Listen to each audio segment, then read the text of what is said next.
Hello students, welcome back to the channel concepts of commerce. आज के video में हम डिस्कस करेंगे some important questions from UGC NET exam commerce paper 2 which was conducted on 27 June 2025। First part इस video का already मैं upload कर चुकी हूं जिसमें हमने 50 क्वेश्चंस डिस्कस किए थे। अगर आपने वो नहीं देखा है, link I will be attaching in the comment section as well as in the description box. Please check that video as well. Now let's resume with today's video. आज के लिए हमारा पहला क्वेश्चन है, ABC limited issues 2000 10% preference shares of ₹100 each at ₹95। Calculate the cost of preference shares, मतलब कि जो share आपका 100 रुपए वैल्यू का है उसे 95 रुपीज पर बेचा जाता है। दैट मीन्स नेट प्रोसीड्स हो जाता है 95। आपको यहाँ पर कैलकुलेट करना है कॉस्ट ऑफ प्रेफरेंस शेयर्स, जिसके लिए आप क्या फॉर्मूला यूज करेंगे, dividend by net proceeds. Right, so dividend यहाँ पर आपका कितना बनता है, डिविडेंड आप कैलकुलेट करेंगे आपके 100 रुपीज पर। 100 रुपीज पर 10% के हिसाब से आपको डिविडेंड कैलकुलेट करना है। 100 का 10% हो जाता है 10 रुपए। राइट, सो डिविडेंड आपका हो गया है यहाँ पर 10 रुपए, dividing by net proceeds which is 95। Cost हमें परसेंटेज में चाहिए तो इनटू 100 भी कर सकते हैं। So you will get your answer as 10.53%. So option 2 is the correct answer here. A company produces and sells 10,000 toys. The selling price per toy is 500 and variable cost is 200 rupees per unit and fixed operating cost is 25 lakh rupees. Calculate operating leverage. So हमें यहाँ पर calculate करना है operating leverage, जिसका formula होता है C, that is contribution by EBIT. EBIT क्या होता है आपका, earning before interest and taxes. So आपके 10,000 टॉयज सेल किए जाते हैं, सेलिंग प्राइस है 500 रुपए। सो आपका जो सेल्स है, सेल्स क्या हो जाता है, सेल्स हो जाता है 500 इंटू 10,000, दैट मीन्स 50 लाख रुपए। वेरिएबल कॉस्ट है आपका 200 रुपए। 10,000 टॉयज आप बेचते हैं तो आपका वेरिएबल कॉस्ट हो जाता है 20 लाख रुपए। कंट्रीब्यूशन कैसे निकालते हैं, sales minus variable cost, so that means your contribution is 30 lakh rupees. Right, आपको इसे डिवाइड करना है विद EBIT। EBIT आप कैसे निकालते हैं, when you subtract your fixed cost from contribution. So आपका जो कंट्रीब्यूशन है वो 30 लाख है और आपको इसे डिवाइड करना है EBIT से। EBIT कितना होगा, 30 lakh minus 25 lakh, so that means your EBIT is 5 lakh. So आपका ऑपरेटिंग लीवरेज आता है option number 3, that is 6 times. अगला क्वेश्चन हमारे पास है, which of the following are the key objectives of WTO, that is world trade organisation. हमारे पास यहाँ पर कुछ हमें स्टेटमेंट्स, कुछ ऑब्जेक्टिव्स गिवन है। First one is to set rules for international trade. Okay, that is correct. This is one of the key objectives of WTO. To resolve trade disputes, okay, क्योंकि trade की यहाँ पर बात हो रही है, so it deals with trade, right? To resolve border disputes, no, that does not comes under the objectives of WTO. WTO में हम बात करते हैं trade के बारे में। To provide a forum for negotiating trade liberalization, yes, this is also one of the objectives. So correct option यहाँ पर आता है आपका option number 1, which contains statements A, B and D. Next question हमारे पास है, which of the following are the properties of regression coefficient. हमें यहाँ पर 5 स्टेटमेंट गिवन है, हमें उनमें से करेक्ट जो प्रॉपर्टीज हैं रिग्रेशन कोएफिशिएंट की वो चूज करनी है। सो सबसे पहला स्टेटमेंट है, the coefficient of correlation and the two regression coefficients have the same science. ये स्टेटमेंट आपकी ठीक है।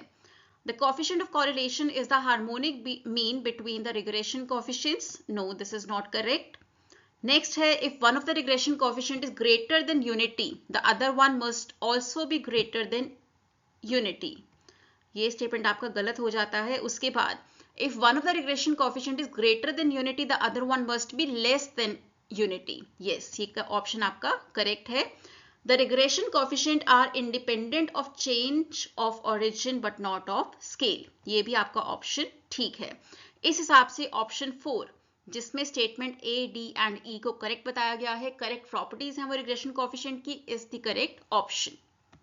Next question, identify the correct sequence of sampling design process.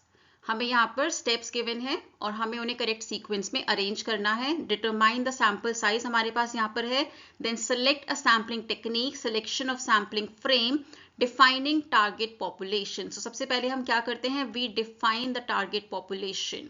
उसके बाद सिलेक्शन ऑफ सैम्पलिंग फ्रेम होता है, उसके बाद we decide the technique and lastly we decide the sample size. So आपका करेक्ट सीक्वेंस होता है DCBA। उसके हिसाब से option number 4 is the correct option. Which of the following statements are correct with regard to mathematical properties of standard deviation? हमें यहाँ पर कुछ statements given है, हमें बताना है कौन कौन से statements यहाँ पर ठीक हैं। So standard deviation is independent of change of origin and change of scale. ये statement correct नहीं है। Standard deviation is independent of change of origin but not of scale. ये option आपका ठीक है, ये statement correct है। Standard deviation of first n natural number is, आपको ये formula given है, which is correct. Again हमारे पास formula है which is incorrect. Statement E, for moderately skewed distribution standard deviation is 0.8 of mean deviation. This is also correct. So correct आपका option होता है option number 2. Next question again एक matching question है। List 1 में हमारे पास है ट्रेड टैरिफ और लिस्ट 2 में हमारे पास है एक्सप्लेनेशन। हमें मैच करना है, स्पेशल टैरिफ आपका मैच हो जाता है विद 2, बी के साथ हम मैच करेंगे fixed percentage okay of the value of the commodity. Compound tariff combination हो जाता है, नाम से ही क्लियर है कि कंपाउंड है और यहाँ पर लिखा है combination, right. Variable duty fix to bring the price of imported commodity to the level of domestic support price. तो इसके हिसाब से करेक्ट ऑप्शन आपका बनता है ऑप्शन नंबर 2। अगला question, the working of current purchasing power accounting requires classification of balance sheet items into monetary and non-monetary items. Which of the following is a non-monetary item as per current purchasing power accounting? Options हमारे पास यहाँ पर है, number 1 cash, number 2 debentures, number 3 debtors, number 4 inventories. Correct answer यहाँ पर है option number 4 that is inventories, क्योंकि पहले 3 जो आइटम्स हैं that is cash, debentures and debtors are monetary. Because monetary क्यों कहा गया है? Because you have no effect due to inflation happening here, right. So option number 4 is a non-monetary item as per current purchasing power accounting. अगला question बहुत ही direct question है। In India the term of every utility patent granted shall be of dash years. Options आपके पास यहाँ पर हैं 10, 20, 30 and 50। Correct answer है option number 2 that is 20। अगला question again matching question है। हमें यहाँ पर सेक्शंस गिवन है, एक्सप्लेनेशन गिवन है। सबसे पहले चलते हैं एक्सप्लेनेशन पर, देखते हैं हम कैसे सेक्शंस मैच कर सकते हैं with the explanation. Associate company का सेक्शन होता है सेक्शन 2 का 6, राइट। सो हमने मैच कर दिया डी के साथ 1 को। Then we have producer company. Producer company comes under section 378A। Then we have dormant company section 455, small company section 2 का 85। सो करेक्ट ऑप्शन यहां पर बनता है option number 4। The questions that are actually asked from the respondent are known as, options हमारे पास paper में थे management questions, research questions, investigative questions और मेजरमेंट क्वेश्चंस। करेक्ट आंसर यहां पर है option number 4 that is measurement questions. What is the primary liability of the drawer of a bill of exchange or check? जो check देता है, जो check draw करता है, उसकी प्राइमरी लाइबिलिटी क्या होती है? Number 1 liability to compensate the holder in case of dishonour, liability to pay the amount at maturity, liability to provide sufficient funds to the drawee, liability to pay the holder without any condition. इसमें से correct option होता है option number 1 that is liability to compensate the holder in case of dishonour. Which of the following is not an element of microeconomics? Options हैं customers, suppliers, technology and competitors. Correct option होता है option number 3 that is technology, because बाकी तीनों microeconomics के elements हैं, but technology comes under macroeconomics. Arrange the following steps of incorporation of a new limited liability partnership in a proper sequence. LLP से एक और question हमारे पास यहाँ पर आ गया है। A हमारे पास है रिजर्व LLP नेम, then we have preparation of document for incorporation of LLP, procure digital signature certificate, LLP incorporation and DIN application and apply for PAN and TAN number, drafting and filing of LLP agreement. So sequence यहाँ पर होता है सबसे पहले procure digital signature certificate, reserve the name, preparation of documents, then applying for PAN and TAN number, and lastly drafting the agreement. So correct option होता है option number 3. What rights does an unpaid seller have against the goods? हमारे पास यहाँ पर rights given है, हमें identify करना है इनमें से unpaid seller के पास कौन से rights होते हैं against the goods. Right of lien, right to sue for specific performance, right of resale, right of stoppage of goods in transit, right to reorganize possession of goods. Correct options यहाँ पर हैं right of lien, then we have right of resale and right of stoppage of goods in transit. So हमारा correct option होता है option number 4, that is A, C and D.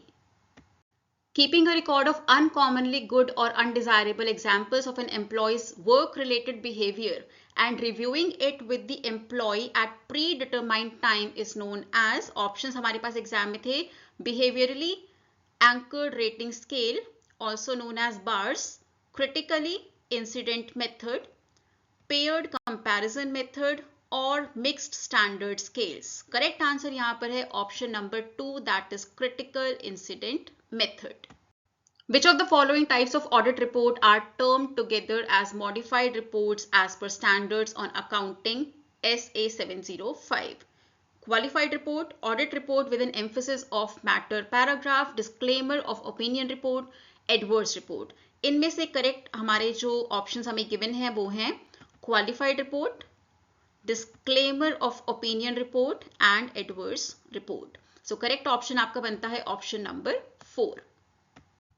अगला question हमारे पास है arrange the following stages of adoption process in correct order. Stages हमें यहाँ पर गिवन है interest, awareness, trial, evaluation and adoption. So correct series यहाँ पर बनती है सबसे पहले अवेयरनेस, देन इंटरेस्ट, उसके बाद आपका आता है evaluation, then trial and lastly adoption. So हमारा करेक्ट सीक्वेंस बनता है B, A, D, C and E. इस हिसाब से करेक्ट ऑप्शन होता है option 4. If the employee pays tax within the parameters of alternative tax regime under section 115 BAC, then from assessment year 2025 to 26, standard deduction from salary income is, correct option is option number 3, that is rupees 75,000 or gross salary, whichever is lower. Symbols, icons, rituals and values are the manifestations of, options हैं social class, culture, subculture और social factors. Correct answer here is option number 2, that is culture. अगला question, according to Levitt and Drucker the essence of marketing is, options हमारे पास paper में थे profit orientation, product orientation, market orientation और customer orientation. Correct answer to this question is option number 4, that is customer orientation. Arrange the following exchange rate arrangements of international monetary system in chronological order, that is old to new. So सबसे पुराना सबसे पहले यहाँ पर आएगा. हमारे पास यहाँ जो given है हमें options में international monetary system, gold standard, commodity special standard, fixed parity system and floating exchange rate. So सबसे पहले आया था commodity special standard. Then we had gold standard, उसके बाद fixed parity system and the most recent out of this list is floating exchange rate. So आपका correct option बनता है option number 2. Which of the following are the applications of the conservatism principle of accounting? So हमें यहाँ पर कुछ statements given है, हमें बताना है कौन सा application of conservatism को दिखाता है. So सबसे पहला statement है valuation of stock in trade at the lower of cost or market value. Yes, that is correct. Debiting drawings account and crediting purchases account when goods are withdrawn by the proprietor. No, ये conservatism को follow नहीं करता है. ये किस principle को follow करता है? Just tell me in the comment section. Making provision for bad and doubtful debts. Very correct. Making provision for discount on creditors. No, this is not correct. And lastly, creation of investment fluctuation fund. That is also correct. So correct option हमारे पास यहाँ बनता है option 4, that is A, C and E. Arm's length price as per section 92F is the price applied or proposed to be applied when option 1, two unrelated persons enter into a transaction in uncontrolled conditions. Option 2 कहता है related persons entering into transaction in uncontrolled conditions. Third, unrelated and controlled conditions. Fourth, related and conditions आपकी controlled हैं. So correct answer यहां पर है option number 1, that is two unrelated persons enter into a transaction in uncontrolled conditions. बहुत ही एक simple question यहां पर पूछा है from demand from microeconomics. Identify the factors that determine the demand. Price of the commodity, yes, very much. Income of the consumer, yes. Taste and preferences of consumer, that is correct. Size of population. So that means चारों के चारों जो यहाँ पर factors given है दे determine the demand. सो आपका correct option बनता है ऑप्शन नंबर 4. सो इस तरह के क्वेश्चंस बहुत ज्यादा इस बार देखने को मिले हैं जहां पर हमें क्रोनोलॉजिकल ऑर्डर में अरेंज करना होता है. यहाँ पर हमें अरेंज करना है थियोरीज ऑफ इंटरनेशनल ट्रेड को. हमें यहाँ पर थियोरीज गिवन है और हमें उन्हें अरेंज करना है from old to new in chronological order. So सबसे पहले option A, it will be 1, then you had B, उसके बाद D and then C. तो करेक्ट आपका ऑप्शन बनता है option number 2. The ongoing process of systematically identifying, assessing and developing organizational leadership to enhance performance is known as. Options हैं strategy and workforce planning, predictive workforce planning, succession planning और managerial judgement. Correct answer यहां पर है option number 3, that is succession planning. आज के लिए हमारा last question है लिस्ट 1. हमें यहां पर गिवन है मैचिंग का क्वेश्चन है लिस्ट 2. लिस्ट 1 में we have stages of product life cycle. List 2 में हमारे पास है टाइप्स ऑफ कस्टमर्स. सो सबसे पहले हमें गिवन है इंट्रोडक्शन. इंट्रोडक्शन के साथ मैच होता है इनोवेटर्स, राइट. ग्रोथ के साथ early adopters. Maturity is middle majority, decline laggards, right. So correct option हमारा बनता है option number 3.